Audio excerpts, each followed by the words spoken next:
In this lesson, we're going to talk about projectile motion. You'll be able to resolve projectile motion into components and then use that approach to solve projectile motion problems. So first, a projectile is a thrown or a launched object, and we can analyze its motion by breaking it down into perpendicular, horizontal, and vertical components. So let's start with an object that we launch at an angle of theta with the horizontal. And we'll say that its initial velocity is the velocity u. If we want to resolve that into components, we want to find the length of the vertical component, and we're going to call that length the magnitude using these absolute value brackets of u sub y. And we want to find the magnitude of the horizontal component. We'll call that the magnitude of u sub x. Well, if this is the angle theta, then the magnitude of u sub x, the horizontal component, is equal to the overall magnitude of the resultant here, the hypotenuse, u, multiplied by cos theta. And the magnitude of the vertical component is the overall magnitude of u multiplied by sine theta. So that means that the initial vertical velocity is u sine theta, and the initial horizontal velocity is u cos theta. Now, in the vertical dimension, as the object proceeds through its trajectory, if we ignore air resistance, then the only force acting on it is gravity, and its acceleration will be freefall acceleration, acceleration due to gravity, or g, which is equal to negative 9.81 meters per second squared. The negative meaning that it's downwards if we've chosen up as the positive direction.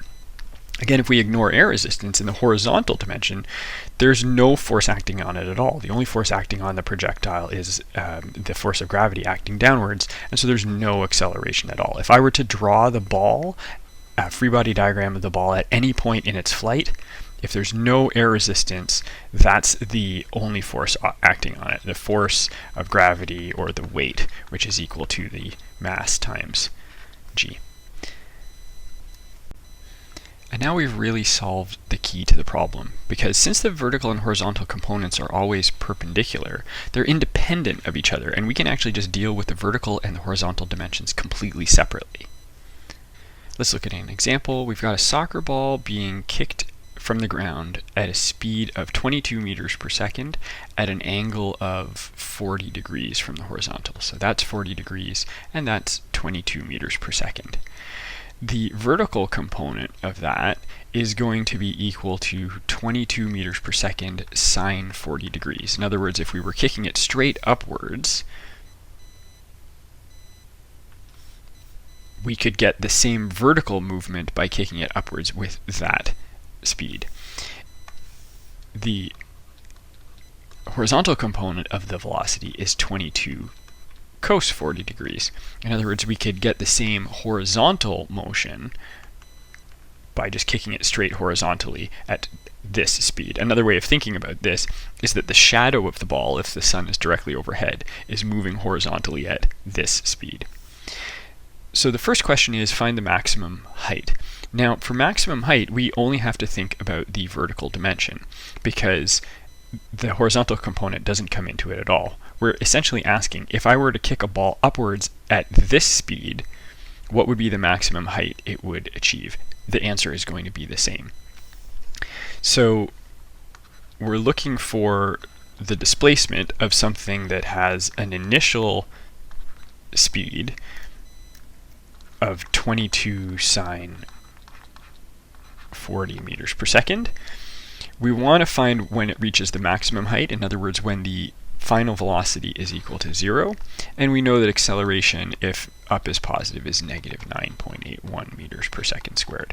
Now it's just a matter of plugging into the correct equation of constant acceleration. So we're going to use this one, rearrange to get this,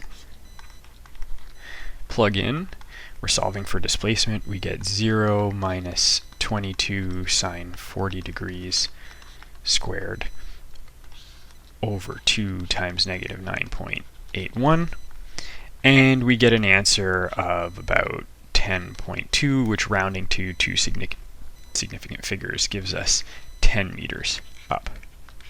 The key, again, being that we don't have to worry about the horizontal dimension here.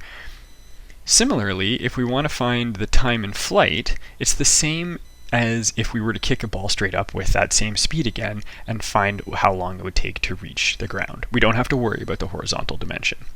So here we know displacement is 0 because we end up back at the ground. We've got the same initial speed upwards, 22 sine 40 degrees meters per second. Again, the acceleration is negative 9.81 meters per second squared. And now we're looking for the time. There's a few different ways you could do this, but one way would be to use this equation. We're going to end up with a quadratic when we solve for time. We get 0 is equal to 22 sine 40 degrees times t plus a half times negative 9.81 meters per second squared times t squared.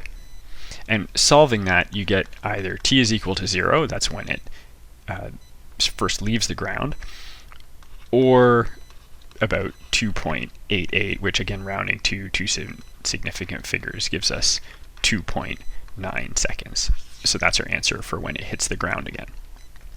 Now, this time in flight is the same for both the horizontal and the vertical dimensions, because of course they both come from the same motion. And this is what connects the two situations, the vertical component and the horizontal component motion. So now we're going to use that time to figure out the range. Remember that in the horizontal dimension, the initial speed, we said it's like the speed of the shadow, is 22 cos 40 degrees.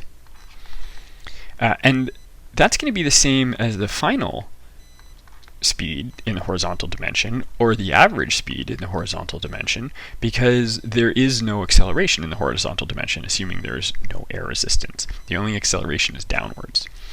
The time of flight from above is going back to three significant figures, 2.88 seconds, and what we're looking for is the displacement. So now it's just a simple plug into this equation, where the displacement is the average velocity times the time, and when you plug that in, you get approximately 48.53 meters, or to two significant figures, 49 meters. Okay, so the key here is that the time in flight, which we found from the vertical dimension, imagining that it was just going straight upwards with the y component speed, carries over to the horizontal dimension. The time in flight connects the two independent motions, the vertical and the horizontal, and that's how we can solve these kinds of problems. So that's an introduction to projectile motion.